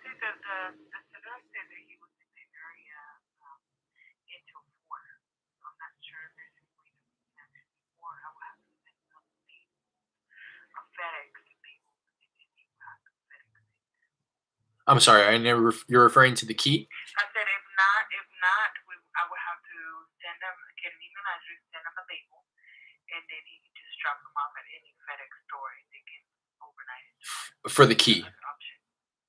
Yes, sir. Okay, okay. So you're waiting. You're waiting on the key before the deal gets funded. Uh, I think everything's pretty much ready to go. I think we're pretty much trying to figure out the key situation now. Right. Okay. Okay. So you're waiting for the key to make anything official. Yes. Okay. All right. So okay. I had talked with the seller. I don't know how you guys left it this morning when he left. If there was any type of plan to get it to you. Um. Um, no, usually we do collect them or we hold them here. We're not committed to hold them and do the whole case transfer. Mhm. If we have someone, a representative, they'll take care of that. But he did call me. He says it was an honest mistake, and we also were not in our hands to get them.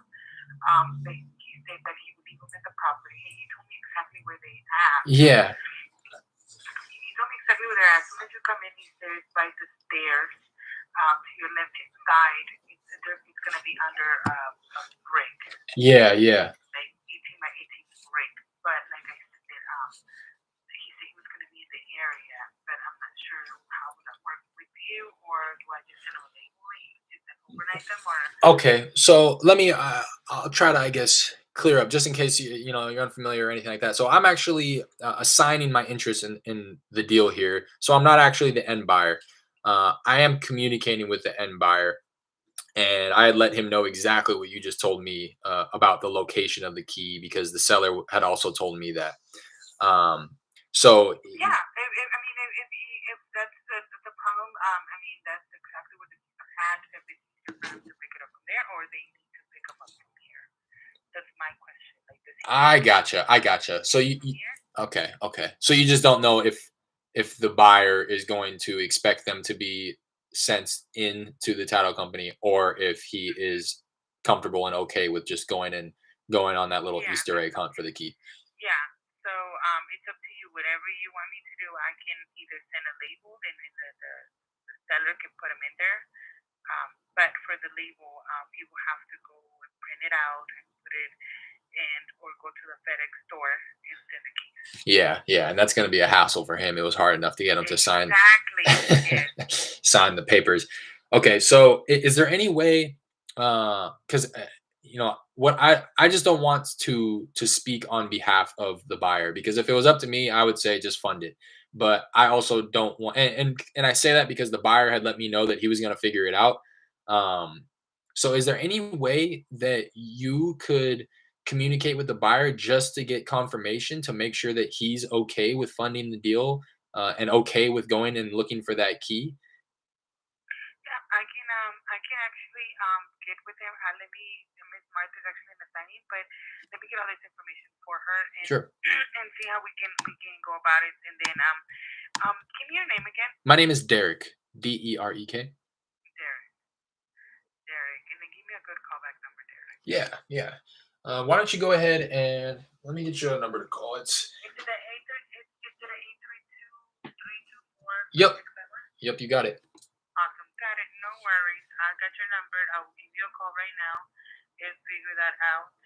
And we'll go from there. Okay, Okay, so and I'm sorry to take up your time. I just want to make sure that we're on the same page here. So what you'll do no, no is problem. round back with Martha, determine the best course of strategy to really figure out. Get the keys. Yeah, exactly. Because my main concern is I just don't want to again speak on behalf of the buyer because if the buyer gets out there and can't find the keys and the deal's already funded, then Yeah. I would I would understand his frustration in that. So I just want to make sure, and I don't want to speak on behalf of the buyer. So if there's any way that you guys could speak with the buyer and see what he's wanting to do, then I'm on board with whatever he's wanting to do. Really. All right, no problem. Let me find that information for you, Derek, and I'll give you a call back. Okay. Thank you so much. And your name again? No problem. My name is Yadi. Okay, Yadi. Thank you so much. No problem. Bye bye. Bye now. That happens so often over there. Martha is the one I'm wanting to speak with, and she never answers the phone. She is always away. It all goes back to the key. I'm telling you, man, why the hell did he do that? Uh, he's saying she said that he said it was an honest mistake, but I don't believe that. I think it was intentional, man. You have no idea how many. If I had to guess, I would say, realistically, on 8 different occasions, and that's me being like pretty conservative. I would say on 8 different occasions, I told him what he needed to bring in. So to me, for him to forget that, I don't buy that. And for him to like have such a specific, detailed hiding spot for it, I'm not buying it. But that always happens. I've never spoken with that woman. She must be new, to be honest. I've never seen her on any emails. I've never seen her anywhere on the phone. But she's new. She seems cool as hell. I'd love to continue doing business with her. She seems to be like wanting to help me out. So, um, but that's kind of is common over there. I'll get a hold of everybody but Martha. But Martha's the decision maker when it comes to title decisions. So she's gonna speak with Martha, figure out. Hopefully, what do you think? I think I just want to do right by the buyer. I could have easily. She was asking me what I wanted to do. I could have easily said, "Yeah, just fund it. Just pay me." What do you mean? They'll find the keys. You know, she was setting it up for that. And that's when I was like, look, I want to make it clear, like I'm not the end buyer on this one. So I don't want to speak on behalf of the end buyer. If you guys could get with him and figure out what he's wanting to do, I just want to make sure that we're all on the same page. And I'm also glad that I took the second at the end of the conversation there to say because she was, they'll try to do this too. Like, okay, yeah, so I'll do that, and I'll call you back. It's like, okay, wait, I want to make sure we're all on the same page. So this is what you're gonna do, and this is what I can expect. Yes, okay, thank you very much. Uh, so keep your fingers crossed. Um, hopefully Martha's back from whatever she's doing. She's a busy woman though. I'm not gonna say that Martha's playing me or that she's dodging the phone calls. She's just the manager over there. She's the senior escrow officer. So she's not answering phones. She's not replying to emails unless she has to. And she has her assistants who are constantly just fielding this stuff, determining whether or not it's a priority to escalate to Martha. And if it is, then they bring it to Martha's attention. And that can usually get a response pretty quickly. So I'm not really stressed about that. Um, I just hope that she's not in like all types of meetings all day long. So where I'm not getting a response until tomorrow. Usually it's same business day though. So I'm really not worried or concerned. So that's that, man. Hope your buyers don't play fine wall though. I know, man. He seems like a good guy too, though. He does good business. It's actually Cody Purtle. If you follow the business at all, he's a big wholesaler, big real estate investor out in Texas area. He was on the way I discovered him. He was on Steve Trang's podcast with his business partner Jared Graves. Um, so I had linked up with the both of them really over Instagram. I reached out to Jared and I was like, "Hey, looking for a title." That's how it all started. That's how I found my title company. I reached out to Jared and I said, "Hey, I saw that you guys are doing business. Also saw that you're affiliated with a title company. I can only assume that this title company knows exactly how to facilitate wholesale transactions because you guys are wholesaling and you're doing a lot of business out there. So like, let me know what's up with the title company." And he's like, "Yeah, here, reach out to Martha. She's the escrow officer. Here's her contact information." I reached out to Martha. I said, "Hey, Martha, I talked to Jared. He gave me your contact information. I'm looking for a new title company. I imagine you're familiar with wholesaling. Yes. Okay, cool. You can facilitate assignments. Yes. All right, cool. Let me send you this agreement that I have." Um, and that was that. And then on this one, I reached out to Cody because Cody was going to help me JV one of my older deals that fell through. That same deal that agent ruined for me, but that one fell through, and I kind of wasted his time. So I rounded back with him on this one, saying, "Hey, I don't know if I know he buys himself too." So that was how I kind of approached it. Like, "Hey, I got a deal under contract. Let me know. Here's the link. Like, check it out. Let me know if you're either interested in buying it or if you think it can be moved. AKA, if you think that you can help me JV it or dispo it, let me know." And he was like, "Yeah, I want this one myself." Um, Came to an agreement. So it's kind of weird. Um, I know that they're kind of in a large office. There's only so many of them, but he's in the office. Uh, If he's in the office, I'm fairly certain that his desk is like in the other room.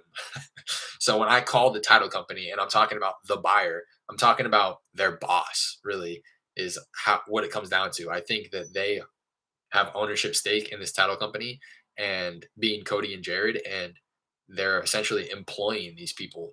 So when I'm talking to these people, that's something else that kind of threw off the dynamic of the deal, is when I would bring it to Cody, the buyer's attention, about all these discrepancies of, look, I'm getting mixed messages. Are we going to close on the 24th or not? He would like reassure me and be like, look, we're going to close. Trust me. Don't worry.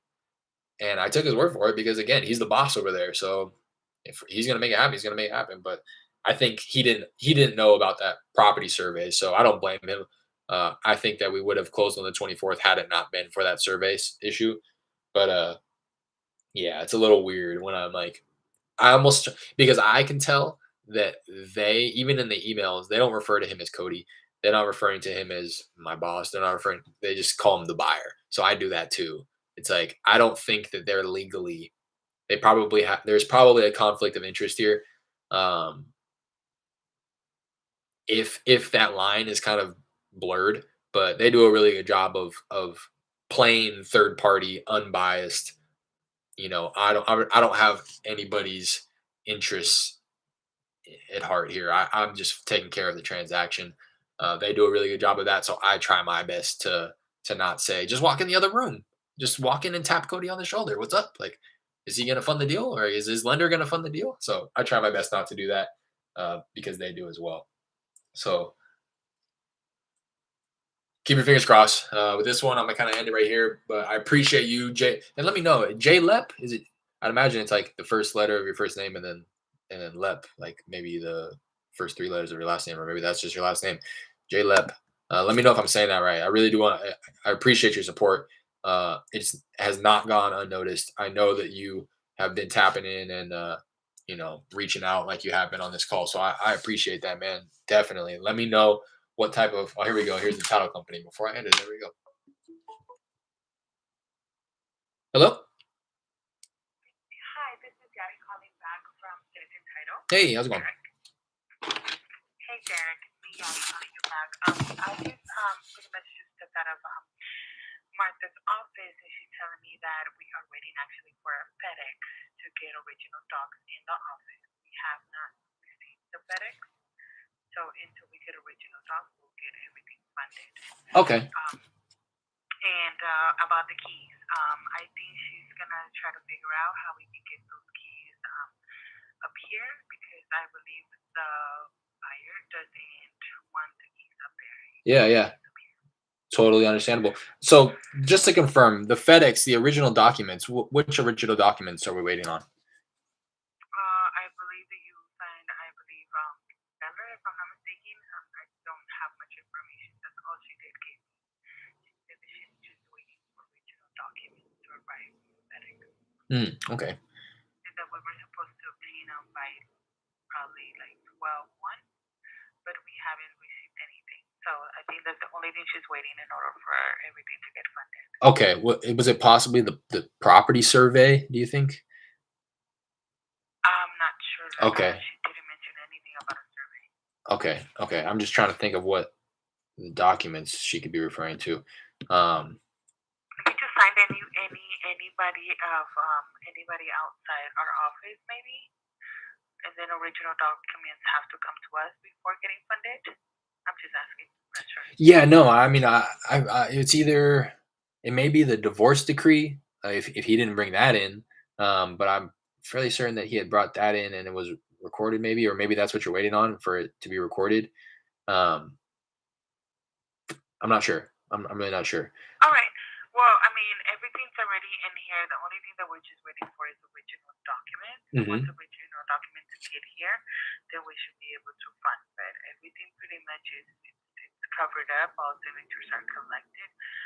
And I like again for the keys, I guess she'll make arrangements to get those keys in here. Yeah, I'll try my best. All right, no problem. Well, thank you, Derek. Any other questions? I'll let you know once that package gets here, and then you are funded and ready to go. Okay? Okay, thank you so much. No problem. Wow. Well, that's not what I wanted to hear. Um,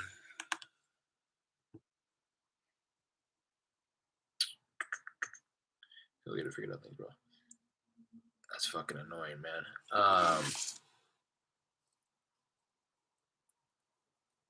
Original documents. Get her on the phone then. What do you mean? What original documents? Now I'm gonna have to email her and be like, Yachty was saying that we're waiting on original documents, but she didn't tell me what documents there are. What are we talking about?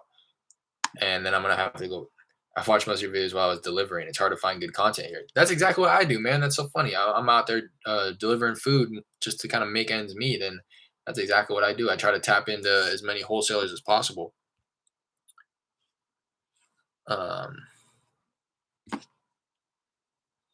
I don't know what I'm gonna do about this, man. Now I'm just at a loss. Uh, she, I'm at a loss because she didn't give me any answers. What does that even mean? She's like, so you're gonna make her. You know what I'm gonna have to do is I'm gonna have to pay my property specialist to. No, I shouldn't have to do that, man. I'm gonna call the seller and be like, "We need those keys. I can't just." What do you mean? You were supposed to bring them into the title company. That's where the buyer's gonna pick them up. Why are you making this so difficult? I don't know what to do. First, I need. So this is what I'm gonna do. I'm gonna get an answer from my title company of what documents. I'm gonna email them right now and be like, "Look, I talked to Yachty. She's saying that she's waiting on the documents. Um,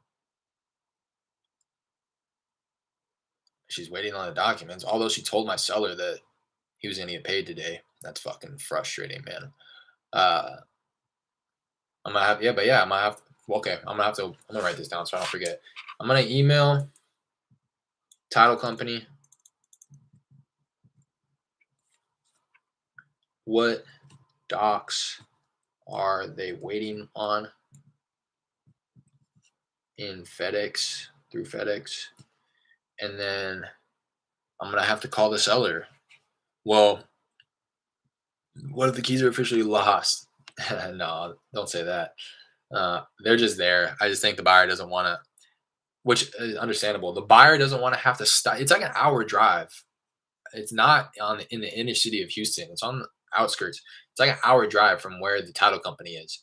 Um, so nobody wants to deal with it. The buyer doesn't want to have to drive, stop what he's doing, drive an hour to the property, pick up the keys, just to say, "Hey, yeah, I got him. Fund the deal." And the seller doesn't want to have to, which because he lives very far. Again, this is not where he lives. He lives further. He doesn't want to have to drive to the house, pick up the keys where he left them, and then drive them into the title company. But honestly, I don't feel bad about that because that's what he was supposed to do in the first place. Um, so once I figure out what documents they're waiting on, I feel like that's just kind of BS. I think they're just saying that because they don't want to get the keys. Or it's the property. I don't know. I wish I could talk to somebody who can give me some answers. Call seller. Um,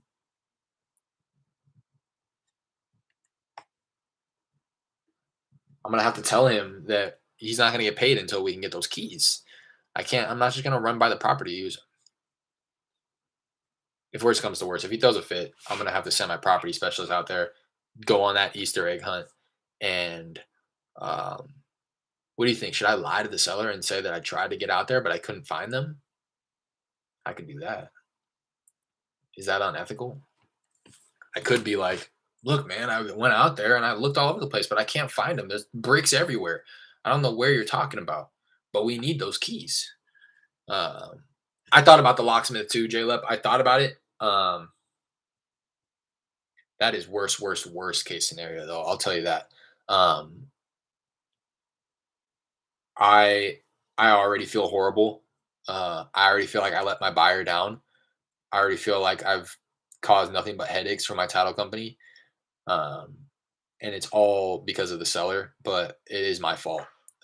It's my responsibility to put the seller in check, to set clear expectations and facilitate a smooth transaction. That is all on me, and I'm not going to divert the blame to anybody else. So I already feel bad enough, and the last thing that I want to have to do is tell the buyer, "Sorry, man, you're not going to get the keys." Although I told you that he was going to bring them in, you're going to have to hire a locksmith. I would obviously cover the expense and the cost of that, but that wasn't part of the plan. That was not part of the agreement. Um, the agreement was that he'd bring the keys in. Not like it was put in writing, but I hate going back on my word. Um, that's like the last thing that I want to do is to say, hey, everything that we agreed to, we're gonna have to do it differently. So what you're gonna have to, it'd be one thing if I could call the locksmith out there, get him out there, and handle all that for the buyer, but the buyer's already signed the documents, and so is the seller. The deal is all but closed, and it's pretty much his property at this point. Um, you know what I mean? It'd be one thing if we were still in escrow, still under contract, haven't yet signed it. The seller or buyer hasn't signed the closing documents, and he told me, "Look, I'm not going to bring the keys in." Then we could have worked on something. But for him to just say last minute, "Oh, sorry, I forgot them. They're up at the property. Go grab them." It's like, what, man? So that's what I'm gonna. Should I call the seller right now? What do you think? Because we're gonna need those keys. But my buyer also told me the problem is my buyer and my title company aren't really communicating. Because the buyer told me he's gonna figure it out. He says, "Okay, I'll get it figured out." Should I tell? I'm gonna tell him like, okay, they're talking about not funding the deal until you get the keys. I'm gonna give the seller a call, man, because this is frustrating. Because he can't get his money either. The seller can't get his money until they can't fund the deal until we get the keys. I'm gonna have to tell him, set things straight with the seller. Yeah, I'm gonna have to tell him like, look, I can't, we can't find the keys, like, and we can't go on an Easter egg hunt.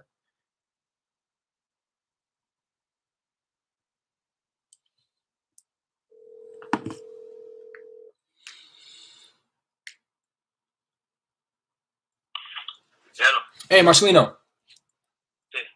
Hey, so we took a look and we couldn't quite find the keys. And I'm talking with the title company, and they're not able to fund the deal until we get those keys in. I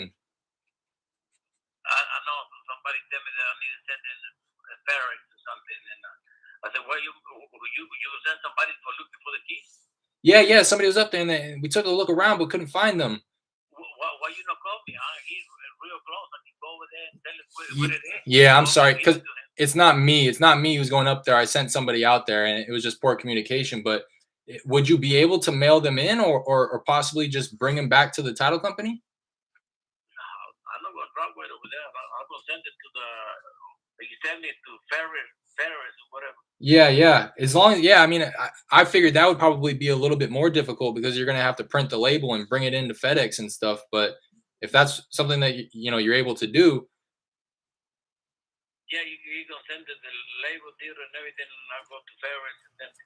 yeah. Okay, so the title company, that's what they were telling me is they're gonna send you a label, and then you can pack up the keys and send them in.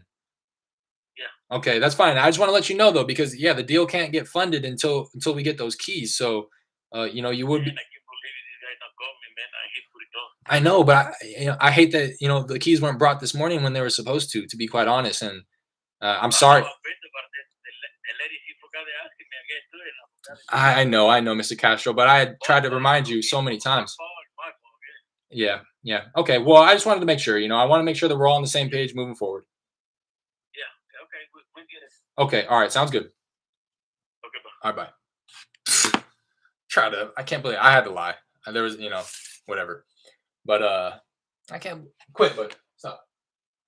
I can't believe he tried to put it around. I can't believe you didn't call me. I can't believe you didn't bring the keys in, man. None of this would have happened if you would have just brought the keys in when you were supposed to. And then he tried to blame the title company and say she didn't remind me. And then he cut me off before I was getting ready to let him have it, man. Quit, buddy. I can't believe that. Some people, man, they don't take responsibility for anything, bro. That really frustrates me. That frustrates me for that reason alone. You gotta own your shit. Don't blame other people. You didn't bring it in. Oh, they didn't remind me. Does somebody have to remind you to put your shoes on before you walk out of the house? Does somebody have to? How many? You heard it. I was getting ready to let them have it. I was getting ready to say it. How many times did I remind you?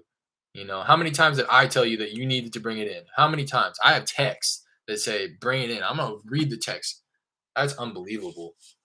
But as long as he was fine, and I wanted to be clear with that too. I just want to let you know you're not going to get paid until we get those keys. So many times. Said to confirm, we will receive the property survey. I'm gonna let you know if we're able to close on Monday or Tuesday.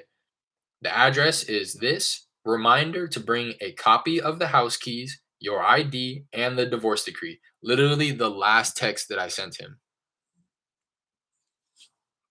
Thank you so much for your patience through all this. Unbelievable. This is what I signed up for, though, huh? That's incredible. Good thing I got a donut.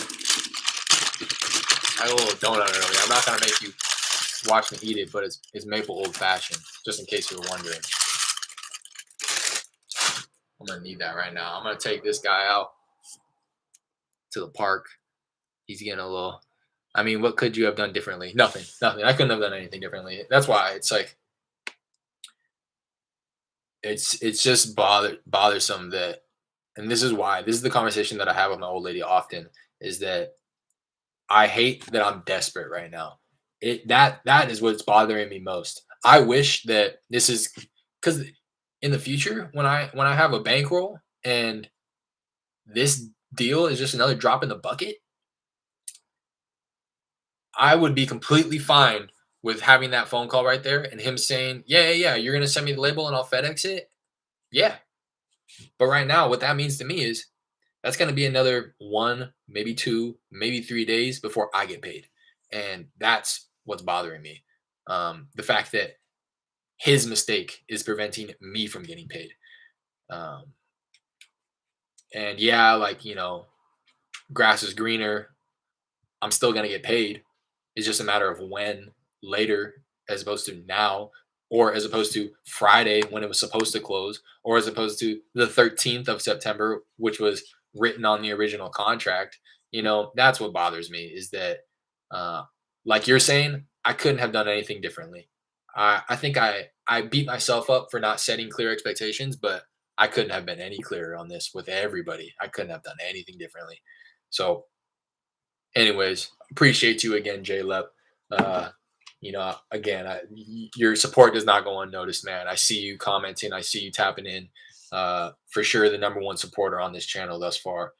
So please, I want to be able to tailor the content towards you. Let me know what you're trying to see. Let me know what type of. Uh, Somebody else on another one of my videos had commented, even your dog needs rest. I know. Ugh. He needs to quit licking though. He has allergies and he licks his paws like crazy. But man, man, oh man. But I was gonna say, let me know what type of content because right now I'm just doing the cold calling, the lead follow up. Um, and the problem is with I'm just on my MacBook, my laptop. I tried to get some streaming software up, but I don't have the processing power. Um, it just doesn't resonate or it doesn't work. It lags out and it just freezes the frames. So I can't use streaming software. So I can't actually show you what I'm doing on my computer until that I get that. Um, but what I am able to do is not go live, but pre-record videos. And I have this other software that will record my screen. So that's how I kind of did my Driving for Dollars mini series. Um, Somebody else had commented, and this is something that I'm probably going to get started on tomorrow, is film how I take my list that I have built in PropStream and how I get it into my dialer and how I set up my calling filters to be able to call the people that I want to and not call the people that I shouldn't be calling or call people more times than I want to be calling them. That was something that it took me a little bit to wrap my head around, and something that I feel very comfortable with of showcasing. So that's the next kind of little mini series I'm gonna make. But if anything comes up, please let me know. Maybe even like stuff we were talking about today, like how to build a buyers list, how to build out that team.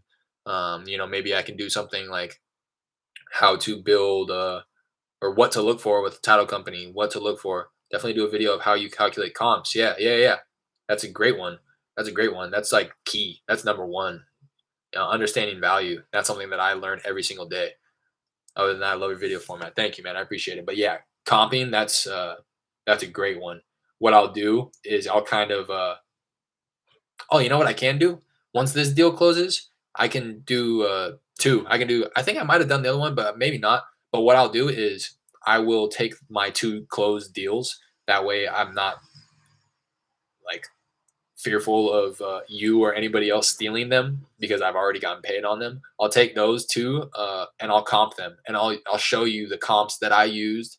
I'll show you how I came to that value, that ARV or that after repair value, how I formulated my offer price to the seller, and kind of where it fell in regards to how I assess the value. I was actually looking last night at this property and it was right in line. My max allowable offer that I set for myself um was 78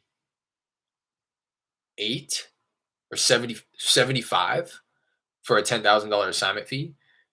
So meaning that I was going to be able to assign it for 85 and I ended up assigning it for 83. So I was pretty on the money with those comps and how I assess value. So I feel really comfortable with showing you how I did that. So again, appreciate you very much. That's a great idea. I'm gonna write that down. Aside from Mojo imports and filters, I'm gonna do comping first two deals. I'll do that. And let me know, I mean, if you ever come up with anything else. I tap into this every day. So just leave a comment on any one of my videos. I get an email notification when you do. And I'm making it a point to respond to all of the comments while I still have the ability to, hoping that one day maybe I don't, that I'm getting so many comments that I'm just unable to reply to all of them. But for now, I'm able to see all the comments and reply to all of them. So if anything comes up, let me know. Appreciate you. I would appreciate if you I see there's one like on the video. If you enjoyed the content, JLep or anybody else that has watched this full video after it's been posted, appreciate it if you drop the like, subscribe if you haven't already. Like I've been talking about, I really do want to tailor the content to early subscribers because I do have the ability to hear the feedback, receive the feedback, and tailor my content towards them. So appreciate you. And if you have any, recommendations, suggestions, anything like that, feel free to comment. All right, bro. Keep up the good work. Much love. Much love. Love. Absolutely. Appreciate you. Appreciate anybody that's tapped in. This is a 2 hour long video. And a majority of it was me just complaining. So if you stuck around, I appreciate you. Your family. All right. Until the next one. Peace.